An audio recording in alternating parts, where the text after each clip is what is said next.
Do you think you're a grassroots man? Because I think with the role or the office you're vying for, I think it's a grassroots role. You need to be rooted enough to share the same perception or the same interests as people, understanding what actually affects the people directly for you to be able to take it into law or make a policy out of it. Amazingly, I must say that this last primaries showcase what it entails to be grassrooted.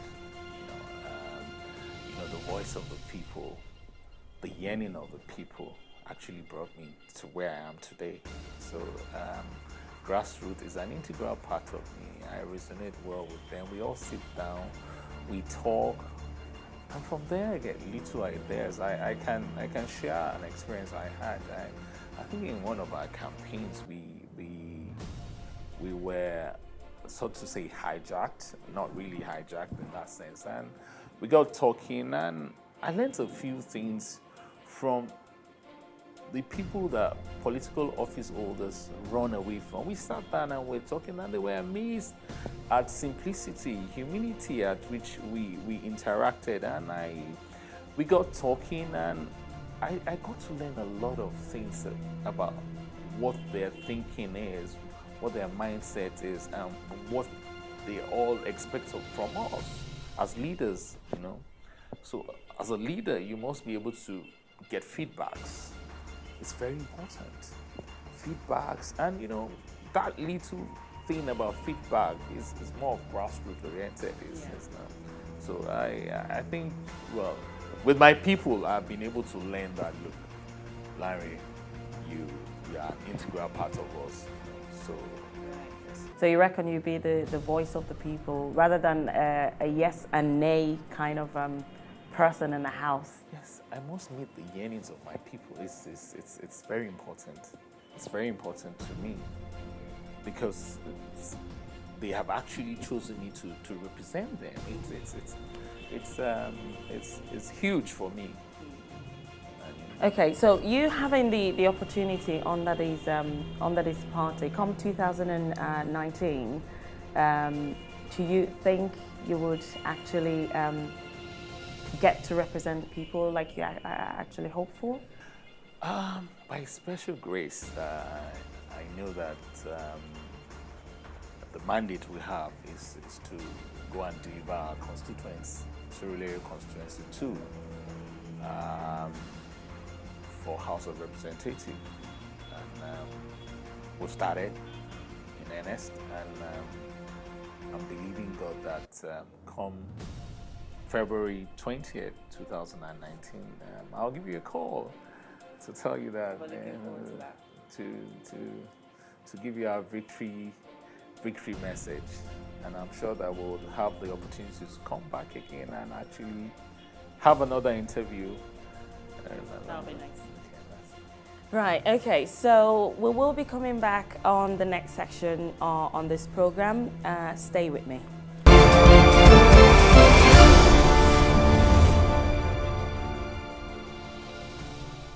Going back to my early question, I want to touch on that again.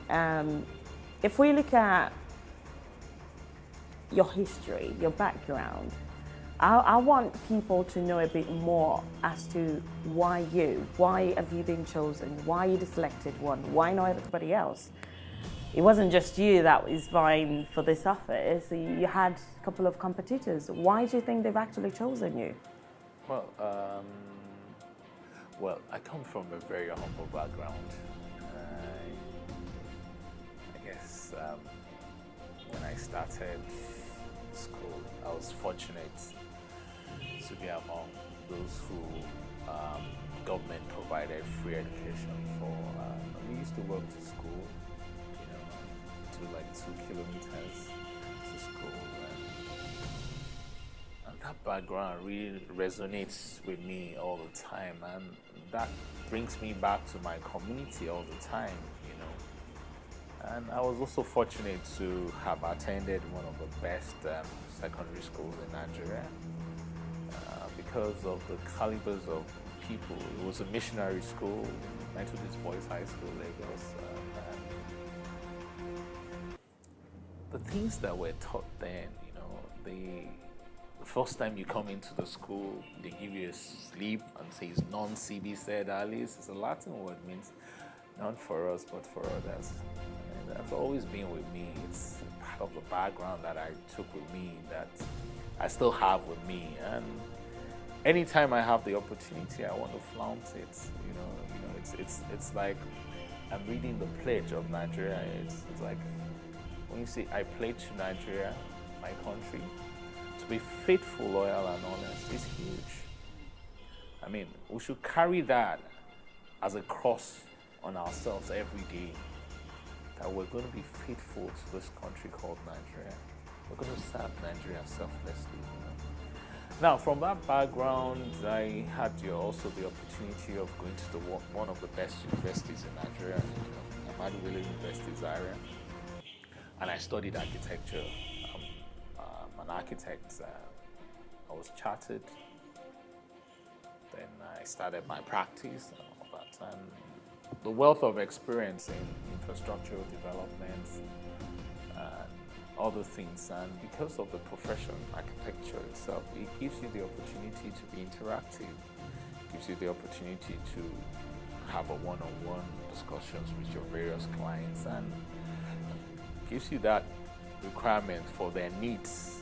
And wanting to serve their needs, you're also thinking about the built environment, the environment itself, how best you can harmonize the environment to suit the community, So with that in mind, it brings you back to your community again. How best can I develop my community? What can I bring back, and what can I take? Yeah, but how do you correlate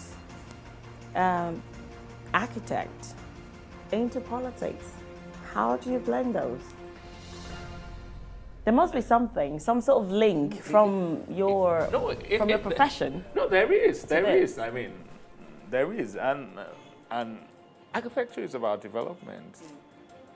My people are yearning for development, so there's an interface of where we'll meet. If my people want development, and I could provide that level in terms of policy development for them, yes, it's mutual. And it helps in the process whereby we provide that level of literacy in governance, and I can say that a couple of architects have also excelled in politics. You have the late Alex Ekweme, who's an architect who was the vice president, and a couple of others too. I mean, they've done so well, even as executive governors, and in some other areas. And so, I mean, it shows that there is some huge relationship. And for me, I think you can't do without architects. Yeah. Okay, that's you flaunting your profession now then. Yeah. But yeah, I do agree with you. Yeah, it's all about development, and yeah, if you can bring that to your people, I think that's what matters.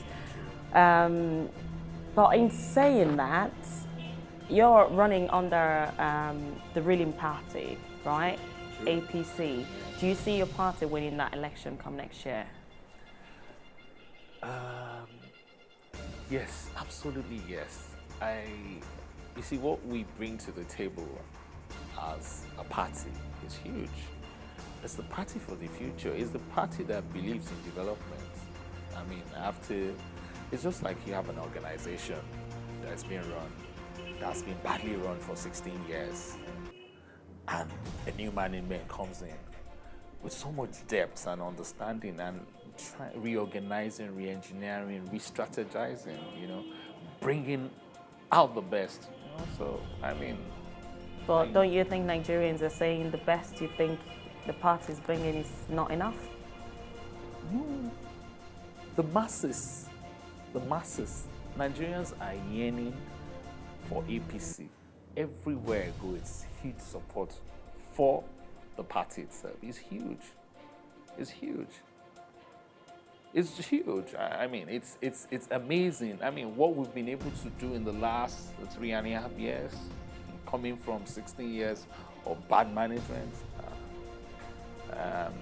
we would we know that we're capable, we have what it takes, and by February 2019, APC would have been re-elected again for a second term, as President Muhammadu Buhari would have been re-elected as President of the Federal Republic of Nigeria.